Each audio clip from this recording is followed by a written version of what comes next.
What is going on, guys? It's the Variety Film Brothers. I'm Andrew. I'm Thomas. Welcome back to Variety Discussion, and in today's video, we're finally going to be progressing on with the MCU and talking about Iron Man 2.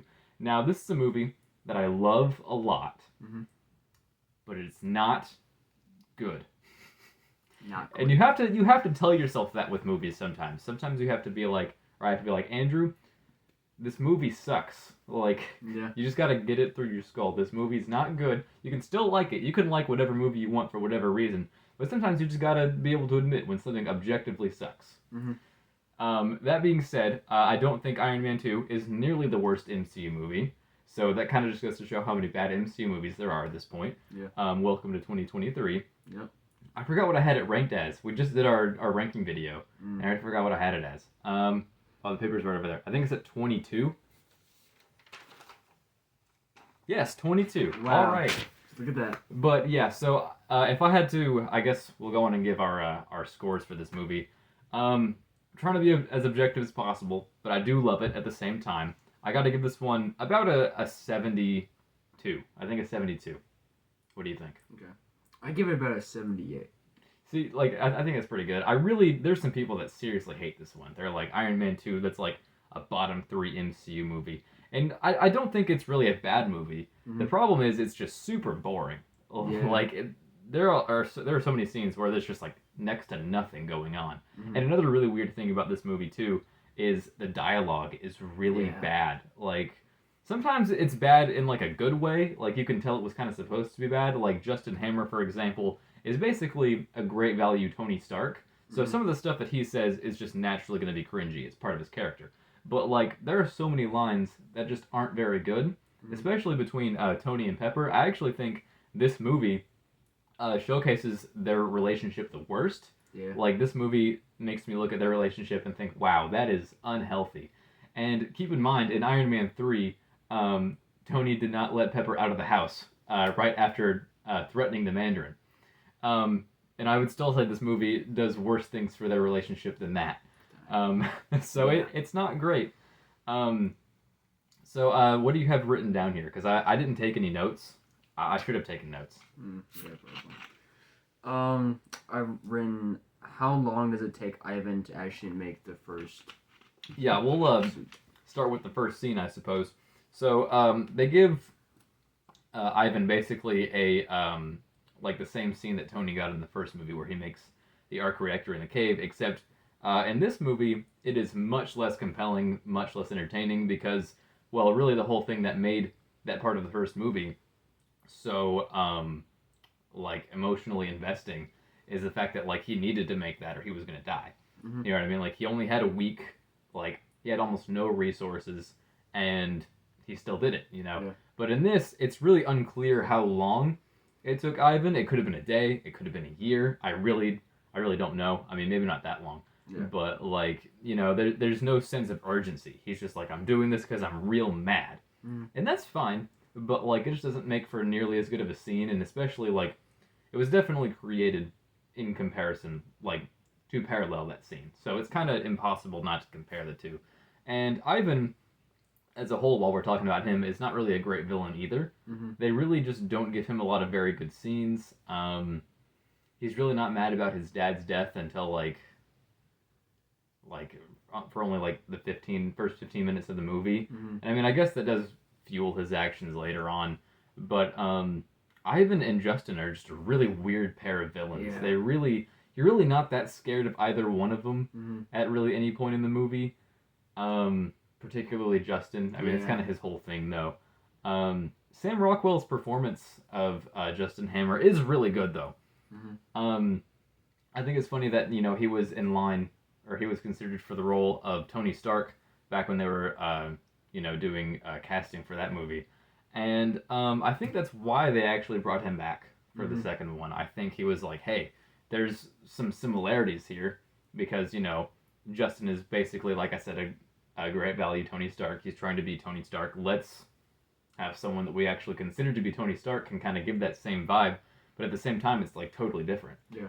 And but as much as I do think he had a good performance, I think really this whole movie should have just been rewritten, like, from the ground up. Like, there are so many plot lines in this that are just it's all over the place, man. Like you can really tell. I think it's pretty well known at this point that Jon Favreau wanted 3 years to work on this movie, but only was given 2. Yeah. And it really feels like you're watching an unfinished movie. Like the script feels super unfinished. Like most of the shots really aren't very good. I think the only thing in this movie that actually looks like it had enough time to be completed was the effects, was the CGI, which actually looked really good in this movie. Mm-hmm. Like we gush about the Mark II suit a lot in this movie. Yeah. Oh, excuse me. The Mark V is actually far and away my favorite suit. I think it looks fantastic. But like when they switched to the practical model of the Mark II suit, oh my god, that is good. That is like from someone from the perspective of someone who like 3D prints and like really just has an appreciation for that stuff. And I mean, you do too. Yeah. It's so cool, man. It is so good. Just a simple silver suit done well. Like there's nothing like it, dude. Mm. Like it's so like sneaky. Like it looks so like stealthy. That's why I like it so much. Yeah. All right. So what else? What do you have next? I have the court scene with Tony. Oh yeah. So this is a really good example of scenes that, in my opinion, are just really boring. But like, there's some good stuff in there. Like Tony has a lot of really good like, kind of one-liners in there. But like, it's just in a scene that's like super boring to watch, and you really have to open your movie with some really like exhilarating stuff. And they had like the fireworks, and all that. But like, like compare that to the first movie where Tony's getting kidnapped. Yeah. And it's not nearly on the same level, dude. I really see like. A lot of people are all like, they should have just kept like 2 or 3 of the plot lines from this movie out of like the 9 or 10 that it presents, and then it would have been better. But honestly, I think they should have just come up with something totally different for this movie. I think it should have been just something completely different. I think introducing War Machine was a good idea, and War Machine, 13 years later, still has done like nothing in the MCU. So I'm actually really looking forward to Armor Wars, which is being turned into a movie now. I think it was going to be a show, and I think at this point it's a movie. Dude, the production on that thing is so bad it might not even happen. Dang. But I still can't believe this was 13 years ago. This movie's 13 years old. I remember like the day that this came out on DVD, I went to Walmart and bought it, and then like this is kind of a backhanded compliment. I went to bed like probably every night for like almost a month while watching this movie. And like I said, kind of a backhanded compliment because anytime I had this on, I went to sleep super easy. So, I mean, let that say what you choose to believe about it. Mm-hmm. So what else? We get the introduction of Natasha. Yeah, Natasha also has like nothing to do in this movie. Yeah. It's kind of sad. Like she has that one good scene where she beats up some guys and like leaves a couple of them for dead. I'm pretty sure. And the choreography is really good in that for the most part. Really the only things that I have a problem with are one when she just like slams the dude right in the balls. Like I could do that. And then there's another scene or another shot where she's just kind of walking away and this dude just walks up to her and like he's very close. Like he gets about like this far, and then Natasha just like sprays him with the stuff and like, but he was very well within like arm's range, and like. He was also just standing off, waiting for the camera to like get back to him and for him to get his cue. So that kind of took me out of the movie a little bit. But overall, like her scenes are fine. I definitely feel like she was supposed to be a little, what's the word? Like a little like male gazy. Yeah. Like she's in this movie, and we'll give her some really cool, badass women scenes, but like she's just mainly gonna be hot. Yeah. And that's her role. She's hot. Like, and I mean that's fine, I guess. But like, what were you gonna say? Like her role in this movie was mainly to be like intimidating, but also sexy. Yeah, like 30% of her role is just to like cause manufactured conflict with Pepper, because like there are just a lot of scenes where they don't get along for some reason, and I think it's supposed to kind of insinuate that she's like messing with Tony and Pepper's relationship, and I mean like. They have enough problems, so really she's not doing anything to hurt it. It's just hurting itself. But yeah, so I don't really think she needed to be in this movie. I'm fine with it that she is, but again, like I said, we have so many plot lines going on already. To throw in Black Widow just really doesn't help this movie, in my opinion. I mean, it provides for a little bit more action, which the movie is pretty light on. There aren't really a whole lot of action scenes. Um, but yeah, it gives some weird vibes looking back at it, you know. Mm-hmm. Hmm. Yeah, do you want to talk about how annoying Justin is, or did we already talk about that? I think we already covered that enough. And Yeah. like I said, I think that was something they were going for. Mm-hmm. And you know, I think that's something that Sam Rockwell played pretty well. One thing we will talk about while it's on my mind is the little kid that really loves Tony in this movie and like shows up to the expo and is there later on. I think it's also pretty common knowledge at this point that that is meant to be Peter Parker. Mm-hmm. That definitely was not the case back then. Yeah. Like back in 2010, I'm pretty sure they still had their hearts set on making Spider-Man 4. Either that or they had like just decided to reboot the franchise. It was somewhere around then because I mean, yeah, 2012 was when the first Amazing Spider-Man movie came out, and this was yeah, that's 2012. This is 2010. So I'd have to like look it up, but it's somewhere around that point. Spider-Man was very far out of the MCU's hands at this point. But I do like the idea. I really like the idea, and I think it works. I think you can say that, sure, that's Peter Parker. And does it ruin anything? No. Does it contradict anything? No. But like it's just very obvious that that's not what was happening. If that was happening, like if this was the movie they were introducing Spider-Man in, they would be very very not discreet about that. They'd be very obvious. Like he'd be wearing like a spider shirt, or have like a pet spider on his shoulder or something, or like something really obvious like that, you know. And I mean, maybe that's a good thing, you know. Maybe it's a good thing we didn't get something that blatantly obvious, but I do really like to think that though. Mm-hmm. I'm just a really big Spider-Man fan, and I know a lot of people really hate the MCU Spider-Man, and call him like Iron Man Jr. Mm-hmm. It's crazy how people have turned around. Like 3 years ago, if you would have asked like the general public who the worst Spider-Man is, they'd say, "Oh, Andrew Garfield. His movies suck." And now they're like, "Yeah, Tom Holland sucks. He's just Iron Man Jr." And it's like, he's got to get inspiration from somewhere. Yeah. Like, I mean, I guess he doesn't have to, but like the way that like all the copyright stuff works out, and like, and all that. I know this is kind of off topic, but I think it's a pretty nothing complaint. Is my point. So overall, I think that was a cute little retcon that they sort of did, but it's unfortunate. I would actually be totally up for them like going back and maybe adding something to that, but. Is it necessary? Of course not. I don't think anybody rewatches Iron Man 2, to be honest with you. Probably not. Like watching this movie, it's not one that I rewatch very often, as much as I really do love it. It's not one that I rewatch very often, and while I was watching it, I was like, you know, I wonder if anyone has watched this movie yet this year. Yeah. Like I wonder if this movie has been played a single time on Disney Plus, because I really don't know who's out there watching Iron Man 2 right now.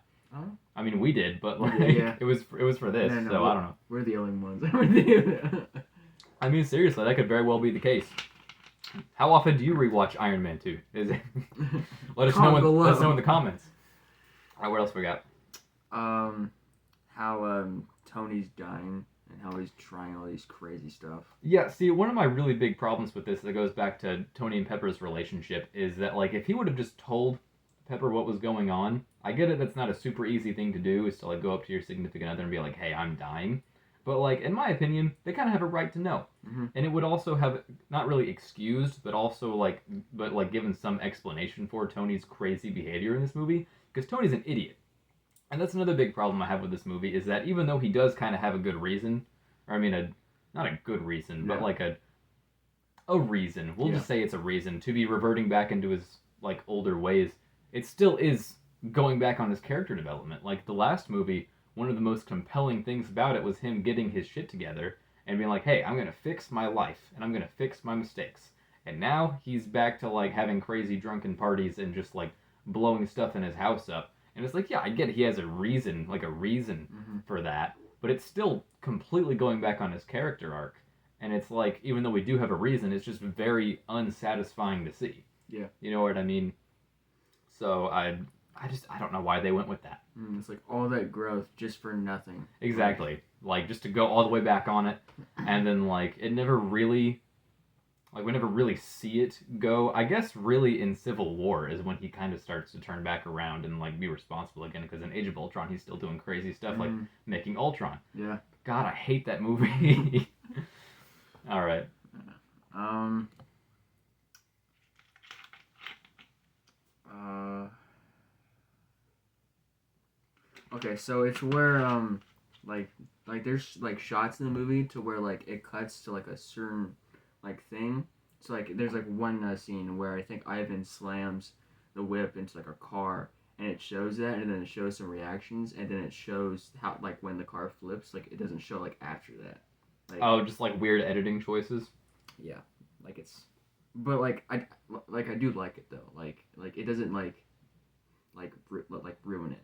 Yeah. Because like I kind of do want to see the car flip because I kind of. Oh, all the car flipping stuff is very fun to watch. The only problem I have with that scene is just Ivan's plan because and it's been pointed out well before. Just like if he's going in there to kill Tony Stark, like how is he out there on the racetrack? Like when that was like a last minute decision. It really doesn't make a whole lot of sense. Like, is it a huge deal? No, but like after that he gets arrested, and then we have the really weird scene of him getting broken out, and it's just like, okay, so we have this contrived scene to get Ivan in jail, and then we have this contrived scene to get Ivan out of jail, and it's like, I get we didn't have as much time to write this. I try to keep that in mind because I don't blame John for this. I don't think it was John's fault at all, but at the same time, why would you not write these scenes with more importance? You know what I mean? Like I don't know. I just think that those two scenes should have really been prioritized because like what is something that people really love about the Dark Knight movies? It's how like technical they are. Like when a villain or Batman himself has a plan, we are like thoroughly let into that plan and we know how it works like really well. And Iron Man 2, it's just it's not that. Like, someone is just either right where they need to be or they're not where they need to be and then magically end up where they need to be. And we just don't really know what their thought process was. And, it's not great. It's not great. Like first he's like in jail for like an hour, and then he shows it with food and just like, oh, it's a bomb. Yeah, it's just like it's super convenient. Like how can you possibly plot a prison escape with someone that you don't even know? Yeah. You know what I mean? Like if it was like if they had met up before then and they were like able to devise some sort of plan at that point, even though that would make no sense either. Like it'd be a little more plausible. But as it is, like Ivan's got this plan going with someone he doesn't even know. And it's like, how did this work out at all? And I'm pretty sure also that the guard that Ivan killed, like he snapped his neck or something, I'm pretty sure that was one of Justin's guys. Probably. Because an actual, like, I mean, it kind of doesn't seem that way, but at the same time, like, all he does is walk up to Ivan and go, like that. Like, if someone's trying to arrest you, they're going to show a little more force than that. Yeah. So, like, dude, what's going on with this movie? Yeah. Like, it's just so weird. Like, I love it on one hand, like it's a super nostalgic movie to me. Maybe even the most nostalgic of the MCU, but like I said at the beginning of the movie, you have to know when your nostalgia is like playing tricks with you. Yeah. Because like if I didn't like be more objective with my list, Iron Man 2 might have ended up in the top 10. And it is not a top 10 movie. Yeah. So like I think that's kind of something important to remember is that you can totally enjoy something, but you gotta know the problems with it. Yeah, speaking of enjoying, I wrote down the case suit, which is... Suitcase suit, yes. Yeah. I think I gushed a little bit about that earlier. But, like, another thing we were talking about with this movie is just, like, how much better the suits are in the early MCU days as opposed to later on. And I think the suitcase suit is, like, just the perfect middle between, like, the first suits that, like, needed a bunch of work to be able to put on and later on with the nanotech suit. I think it's this perfect middle of like, you still get a cool, like flashy, like suit up scene, but it's not like insane, like nanotechnology, it's like, it looks plausible enough. So I would have liked to see more things like that because the next thing that we see that's kind of like that is in Civil War where Tony sticks his finger like he's flying in the jet and he sticks his finger in this hole and then like he leans back and then it like puts the suit on him and ejects him out of the plane at the same time. And I love Civil War, but that's stupid. That's really dumb. But I do want to say that like it takes so much time for him to put on that suit though, and I feel like Ivan's just sitting there going. Yeah, it's kind of like a like the same problem like that Power Rangers has, where they'll like go through like the whole transformation and roll call, and the villain will just be like standing there. And another real problem I have with that scene, even though I love the suitcase suit scene, is that like Tony is a character that banters a lot. But I don't think any of the action scenes in this movie, I don't think he says anything. I know he doesn't in that fight. Like, it's literally just like, they just kind of look at each other, and he doesn't say anything, and it feels really out of character for Tony. I believe, like, that Ivan wouldn't really have much to say, because he's just out to kill Tony, and that's something that Mickey Rourke, the guy that plays him, that's something he does get down well. Like, when you look at the faces he makes when looking at Tony Stark, you buy that there's, like, violence there, that there's, like, malicious intent.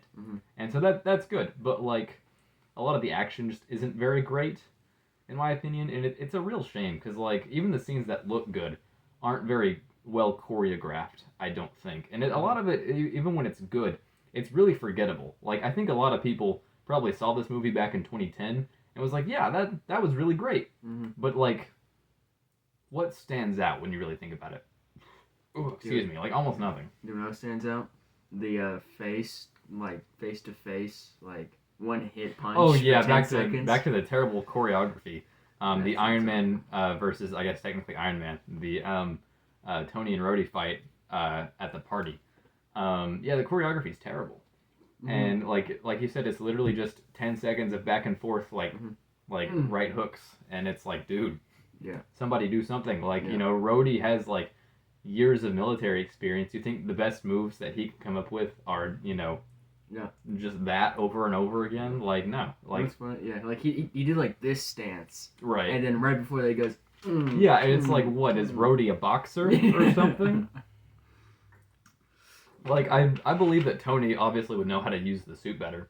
But, like, you know, when he's, like, as drunk as he was supposed to be, I think, and when, like, Rhodey is, I'm assuming, a very competent fighter, you know, in my opinion, I think there should have been a much more one-sided fight.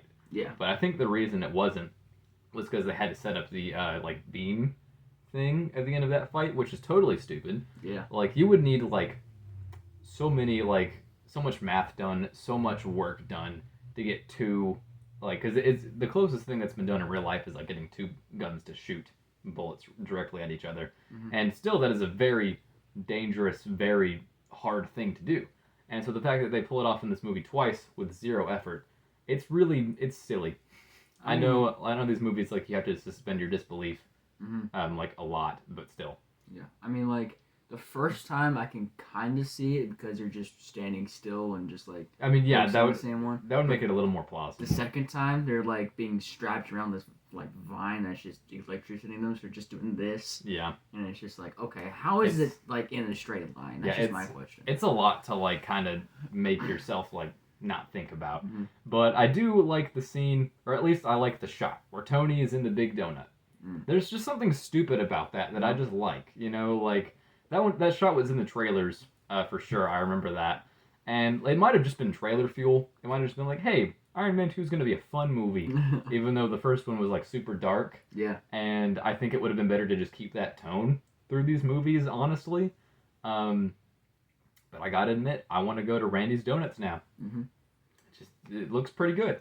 Climb up there, get in the donut, take a picture, and then get kicked out right after. Yeah, I mean, might as well. Doesn't sound like too bad of a day to me. Yeah. But honestly, the scene where he's just in Randy's Donuts, and on top of it, the CGI, why does it look so good in that scene? Like, why does it look so good? It looks better in the shots of Tony sitting down eating donuts than it does later on in all of Age of Ultron and most of Civil War. And I'm just like, dude, what's up with that? Yeah, it's just like the one guy who walks by the, like, editing room, and it's just like, I have 8 hours to spend my time doing something. Yeah, for real. I feel like they, like there was a new guy, on the team or something, and he just really wanted to show off, and he was like, guys, look how good the Iron Man suit looks in Randy's Donuts. And I'm just like, oh, good. It only took me 2 full days. I've only been sitting here for 4 months. Good job, Timmy. You want to go out and get some coffee now? You want to get a raise? Maybe some donuts. But, so, I mean, it's not a complaint. It's just weird. Like, especially, you know, when things like choreography something that's supposed to be, in my opinion, if you're doing it right, it's supposed to be a long-term process. You know, like look at the Star Wars prequels. You know, they worked on those for months and months at a time. And, you know, like, that's also something you need to do for CG. So it's really weird that one of those is good. Like, the CG in this movie is good overall. Is it always perfect? No, but still. But the choreography's terrible. It's like, I feel like some people, like, some departments were working on this movie like crazy. And then others were just taking these, like, 3-month-long breaks. It feels like the sequels. No, that's being way too mean to this movie. Oh. That's being way too mean to this movie, Thomas. This movie is not sequel trilogy bad. I mean, I don't know the choreography though, like the one punch. Oh, well, the choreography is like about on the same level, but like just as a whole, it's not nearly the same. Yeah. What else do we got? Tony can't cook. That's not really. Tony can't make an omelet, dude. Do you know how easy that is? I make, like, and omelets are one of my, like, regular foods now, just because they're so easy to make and so good on protein and low on calories. Like, it's so easy. That. Yeah, he must have literally, like, set that on the oven and then was like, you know, I'm gonna just watch a movie. That's how you make an omelet, right? Is you put the eggs on the stovetop and then watch a movie and come back and it's done. I'm gonna make the Mark V suit and then I'm gonna come back to it. Maybe. Well, that wouldn't make sense because of like where the timeline is. But like he was definitely off doing something that took more than like 4 minutes. Yeah. So and then I guess just forgot about it and then it was like, that looks like crap. I'll serve it to her anyway, even though I think I can afford more eggs, but no. It's just a smoke alarm going off. She's like, oh wait, what happened? Right. Tony's trying to cook. Ego Pepper. I love you. By the way, oh wait, something's happening. Oh, great! I can tell her that I'm dying. So yeah, if you needed inspiration to learn how to cook, do not use Tony. Don't use Tony as a role model. But if you have serious trouble cooking omelets, and I'm worried for you, you need some help. Yeah, it's really easy. Also put how Tony learns the truth about his dad. That actually might be one of the few like genuinely that might actually be one of the few genuinely good scenes in this movie is where Tony's just like looking through old footage, although he does look way too relaxed in that scene. He is just like he's like leaning back in his chair or something and he's like, I'm done with this. Even though it's supposed to be like his like top priority at the moment, but you know, when he finds old footage of his dad and actually starts paying attention to it and it makes him, you know, a little emotional, that's nice. Yeah, that part really only lasts about maybe 2 minutes, but that's nice. Before that I don't like it so much, and then after that, something I never even realized until you pointed it out to me is that Tony's not supposed to leave. Tony is instructed to stay here by both Nick Fury and Phil Coulson, and Coulson threatens to tase Tony if he tries to leave. This is why I used to edit these videos, is because I can't talk. But so he threatened to tase Tony if he leaves the house, and then we never see him in the movie again. I don't think. Like Tony just leaves. He's watching Superman. That's why. Yeah. He gets assigned to Thor's project later on, so we do see him again later in the movie, and like to announce that he's leaving. But this is before that, when he should really be like stopping Tony. Someone should be stopping him. There were other agents there. Yeah. There's not one single person that even tries to stop him or supervise him or anything. Why is it any time Tony needs to be supervised in an Iron Man movie, they just start slacking off? Yeah. Like in the cave, hey, we're watching you. They don't watch him. And the second one, hey, we're watching you. Tony just leaves. Screw it off. I'm going to buy some strawberries. I'm going to buy some strawberries, dude. Those strawberries looked good. They did. I was so sad when Tony just threw away that whole box of strawberries, dude. That should be a crime. Yeah. But, so yeah, I don't like that at all. And another thing, after that is Tony goes to talk to Pepper, you know, give her the strawberries, all that. I don't really know why he's talking to her now that I think about it. Because he doesn't apologize. He doesn't explain anything. You'd think at this point he'd be like, okay, I finally have a chance to talk to Pepper. You know, our relationship is really bad right now. Let me just be honest and start setting things straight. He just tells more jokes. He's just like, oh, I guess I lost both the kids in the divorce. Yeah, and it's like, Tony, stop. Like, I love you, Tony, but like, this is just not the Tony from the first movie. Mhm. You know, like this isn't even like, and at least you know, if this movie was about him regressing and then returning back to that character, I would like that a little more. But he doesn't, dude. I Yeah. swear to God. In this movie, he acts stupid. In the Avengers, sometimes he acts stupid. Like he really doesn't start consistently acting not stupid until Civil War, Mhm. and then he has to like do a harsh like kind of reset and get back into that Iron Man 1 mentality of like, hey, we got to be serious. Mhm. Even though like for the last like 3 movies that he's in, he totally had the opportunity to do that and Yeah. didn't. But what was I going to talk about? Oh yeah, so in in his office, which I guess is technically Pepper's office at this point, we see the table, these Dark Expo plans. Why are these in here? Yeah. These are from 1970 something. I think it said 74. Why are these in the main office in 2010? Maybe I missed something. Maybe there's a line that explains it really well. I don't think so, but maybe there is. It's a coincidence. It's a very harsh convenience.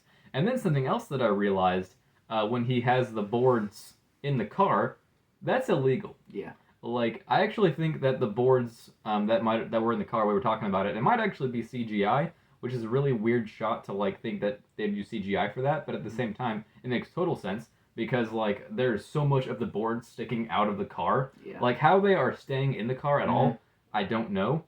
How they would even film that like safely, I don't know, or without like some cops showing up because that's illegal. Like if you have your entire right side like blocked off, we don't want to be driving like that. No. I know this is a stupid nitpick. Like we've gone past the 30-minute mark on like mostly stupid nitpicks. Yeah. But like, stupid nitpicks really just are the main thing that I think keeps this movie from aging very well. Mhm. It's just like, you know, you can't go 2 minutes watching this movie without finding some dumb thing. Mm-hmm.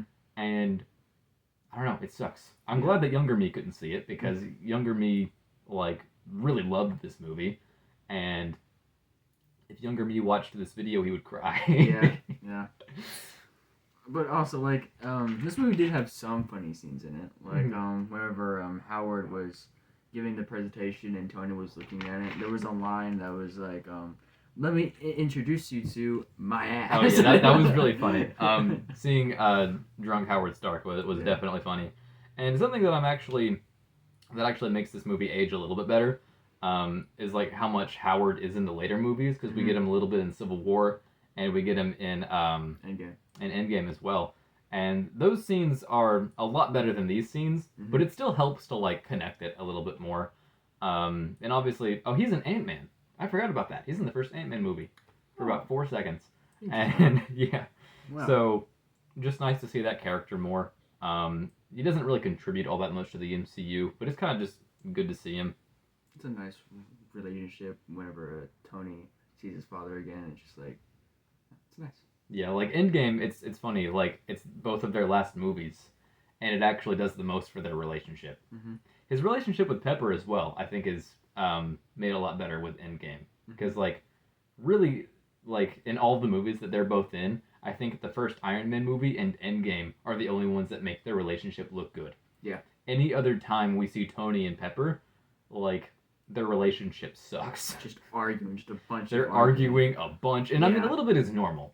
But when it's like consistent and it's about like the same stuff, that is a big red flag. And in Civil War, she's not even in Civil War. It's just like, oh, me and Pepper, we're done.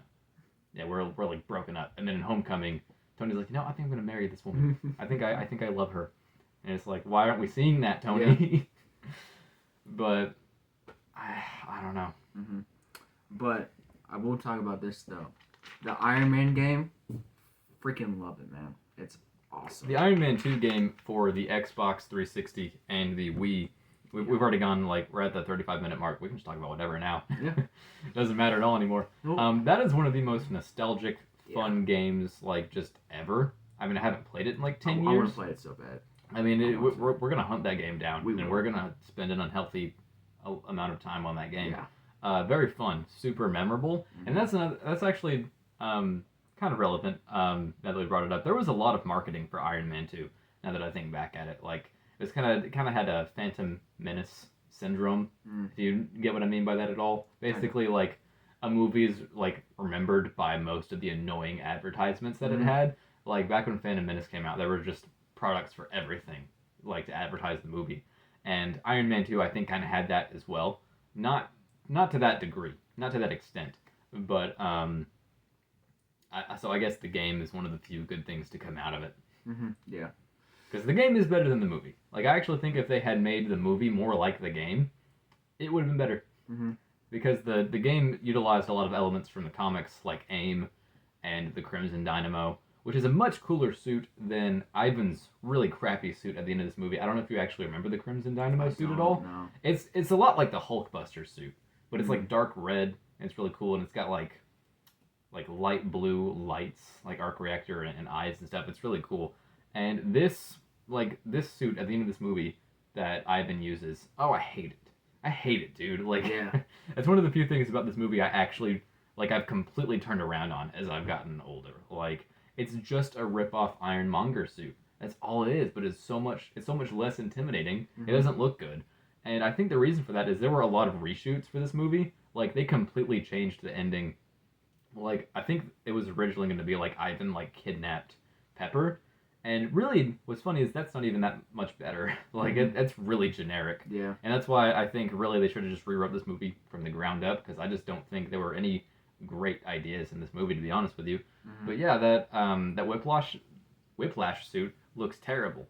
I don't even know if that's, like, a comic thing. I know, like, his, like vest and whips, that's a comic thing. I just punched the table. Yeah. But I don't even think the big Whiplash suit is a comic thing. Like, someone correct me if I'm wrong, or don't, I don't care. But, like, it's just not good, and it doesn't make for an entertaining fight whatsoever. Yeah. Like, that's something I have to say really nice about Iron Man 3, is, I had Iron Man 3 at number 10 on my list, and I'm sure a lot of people who heard that probably didn't like it very much. But at least the ending isn't just Tony fighting one big gray suit again. You know what I mean? Yeah. Because, like, even just by this movie, I was already sick of that. Like, also, like, it's Whiplash, but, like, what's with the problem with the whips? Like, at least change it up, like, a little bit. Yeah, he really didn't give himself, like, any secondary weapons other than Yeah. them. I don't think he had, like, rockets or, like, missiles or guns or anything. I don't think so. On the Just had suit. whips. Like, whips are not that useful. No. At least not against ranged weapons. Yeah. So. Like, miniguns. Like, that's why he destroyed it at the very beginning, because he knew that was, like, lethal. Right. But that's all I have. Alright, so that's everything? Yeah. Alright. So what did we give for this movie? I said, I already forgot, 72. You said 78. Really, without my nostalgia, that would probably drop down to like a 63. Something like that. Like, sometimes I'll rewatch a movie and I'll think, oh, that was better or worse than I remember. And this time I think I'd have to land on this was a little worse than I remember. It's really not terrible. I would really recommend that you watch this at least once if you're doing, like, for one, if you haven't seen it, but if you're doing a whole MCU watch through and you have the time for it, I would include it. Yeah. It's nice to just spend a little bit more time with Tony, you know, now that we know he's not really going to be in the MCU anymore. And I mean, if he ever comes back, it's just going to be for a cameo. Like, he's not going to be a regular in the MCU anymore. So it is nice to just go back and spend some of that limited amount of time we had, like, with the cast, you know. Because I think this, like, the whole Iron Man cast is full of good actors, which is kind of what makes it even more disappointing that the acting and the dialogue is not very good in this movie. Yeah. But there are good things to say about it. It's not the worst of the MCU. Some people really think it's, like, bottom 3 territory, and I would disagree with that. But, like, I definitely would not argue with someone if I heard them say they didn't like this movie. Yeah. I'd be like, dude, I get it. Yeah. I get it. Yeah. Alright, I think that's just about all we have to talk about. I wish I would have wrote notes, but at the same time, like, this is just one of those movies I've seen so many times. Like, my opinion is not really going to change on it anymore at this point. I've already done almost a basic complete 180, so, like, it's not going to flop back. Alright, so I think that's going to wrap it up for this video. Thank you guys so much for watching. I'm actually really surprised we made it to the 40-minute mark. I didn't think we were going to have that much to say. But thank you guys so much for watching. Be sure to like, comment, and subscribe to the channel for more content like this. And we'll see you at the next one. Peace. It's a long video. It was.